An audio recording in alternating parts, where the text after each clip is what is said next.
ইসলাম খুব সহজ এবং সুন্দর। যে ইসলামের পথে চলতে চায় আল্লাহ তার জন্য সহজ করে দেন। ইসলামের পথে চলতে গেলে আপনার পরিবেশে, আপনার পরিবারে, আপনার এনভায়রনমেন্টে অনেক ধরনের নেগেটিভিটি আপনি দেখতে পাবেন। অনেক কটু কথা, অনেক তিক্ততা আপনি শুনতে পাবেন। কিন্তু এই সবকিছুর মধ্যে এমন কিছু মানুষ আপনি আপনার জীবনে পাবেন যারা আপনাকে আল্লাহর জন্য একদম মন থেকে ভালোবাসেন। আর ওই মানুষগুলোর অন্তরে আল্লাহ আপনার জন্য ভালোবাসার সৃষ্টি করে দিয়েছেন। ঠিক এই কথাটাই আল্লাহ কোরআনে উল্লেখ করেছেন।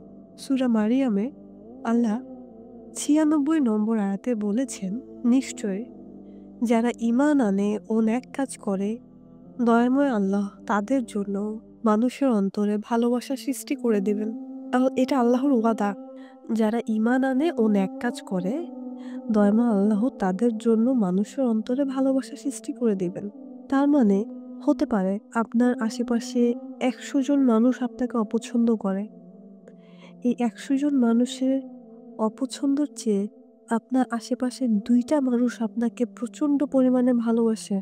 যে ভালোবাসা আল্লাহ সুবহানাহু ওয়া তাআলা নিজে সৃষ্টি করে দিয়েছেন। আর ওই ভালোবাসা সেই ১,০০০ মানুষের ঘৃণাকে কাভার করতে পারে।